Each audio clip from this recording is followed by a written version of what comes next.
good evening, ladies. It's me. Earlier this week, I talked about why dieting is not helpful and actually can be really harmful to us.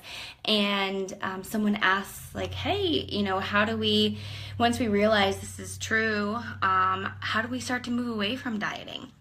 And I did provide some information on that in a blog post, and obviously there are lots of different things that you can do to start moving away from dieting. And for some people, it's a really, really long process. For other people, it is shorter, and everyone needs a varying level of support. So some people can kind of move along kind of on their own and kind of figure it out as they go. And many people need additional support from professionals who know how to guide them without taking over and giving them all of the instructions that they need to receive and sending them on their way. Basically, a practitioner that knows how to kind of walk with them on that journey through that process. So the first thing, I always start with every client, and I think most of the dietitians in this group would agree, this is the place to start, is with increasing awareness. So we have to know where dieting is showing up in our lives, where diet mentality is showing up in our lives and our thoughts, before we can really start to address them and potentially make changes, right? And so usually, when I meet with clients, the first thing we'll do is just a bunch of information collecting.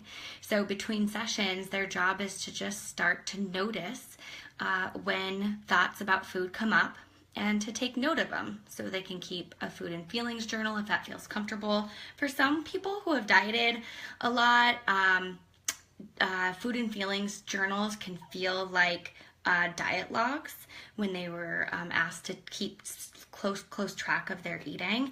And so if that's the case for you, you don't have to do a food and feelings journal just quite yet. You can give yourself some time to sort of get to know what intuitive eating is like, what it means, what it's like to start to notice diet mentality and move away from it before starting to do the food and feelings journal. Because I think once you have the context of this new way of living and approaching wellness, it's easier to do a food and feelings journal and have that process be kind of just part of this new direction that you're moving, as opposed to having it connected back to the diet mentality and kind of having the diet mentality hijack the process and make it more rigid and cause increase in like rumination over what you're eating. So awareness. And with awareness, a lot of the times comes judgment. So we hear, let's say, you're learning about intuitive eating and you find out that labeling foods good and bad really brings moral context into our eating choices. So when we eat a food that we think is bad, we actually think we're bad. And we might not be thinking that literally in our minds, but for a lot of us, that is the connection that we make.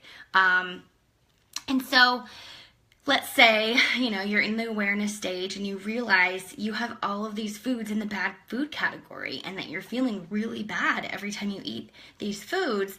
And then you start to have judgment about that. Like, how could I be, people can get really negative and self-critical, their words, not mine, saying like, oh, how could I be so stupid to have done this? Or why do I have to be thinking this way? Or, the judgment about the thoughts start to come up. And so the second step is just, or kind of the simultaneous step that we take with the awareness, is to really practice decreasing judgment, increasing curiosity, and taking lessons from mindfulness, which is different than intuitive eating. So mindfulness is just, and mindful eating is like one tenet or a complementary practice to intuitive eating. It's, mindfulness, when put really simply, is just paying attention to what is and being in the moment and not trying to make it different. Doesn't mean we're not improving or making changes towards self-care, but mindfulness sort of starts with just being present in the moment and accepting what is.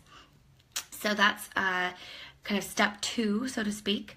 Mention the food and feelings journal. So at that point, after you've done some awareness work and have really started to practice to at least increase your self-compassion a little bit, just a little bit, starting to do some food and feelings journaling. So it's less important specifically what you're eating, although certainly putting that down can be helpful. What is usually the most interesting is all of your thoughts and your emotions about the food. And actually what I'm constantly coming back to in my practice is, you know, depending on like whatever we're talking about, usually I'm coming back to how is that affecting your eating experience, and how is that affecting what's going on in that moment cognitively, emotionally, and physically. So cognitively is your thoughts, emotionally is how you're feeling, you're happy, you're sad, everything in between, and then physically is actually how you are feeling physically. So you might notice tension in certain places. You might notice you have a knot in your stomach. You might notice that your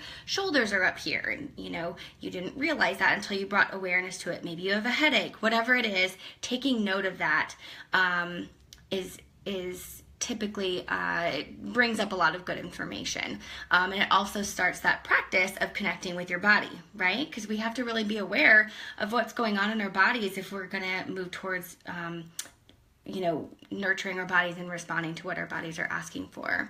And then the blog, I recommend surrounding yourself with body positive messaging. And this is really important actually, and can be done simultaneously with all of the other steps. This doesn't have to be, you know, 1 week to the next, but it takes a really long time to sort through all of the diet mentality that you might have in your life and in your thoughts.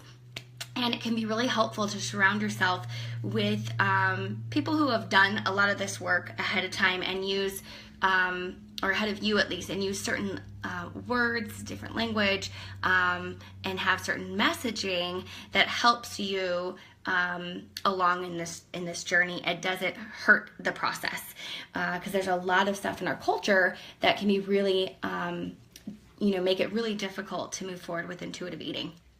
So surrounding yourself with that positive messaging, and you can start with, you know, looking for body positive dietitians. If you search for #RD4BC, you'll find a bunch of dietitians for body confidence. It stands for Registered Dietitians for Body Confidence. You can look for #ASDAH, ASDA, or #HAES. And those are some good places to start. There's lots of others, but that's where you can start. All right, so I'm off to pick up my son from daycare, and we take our day together tomorrow. So I will see you all next week. All right, have a good weekend. Bye.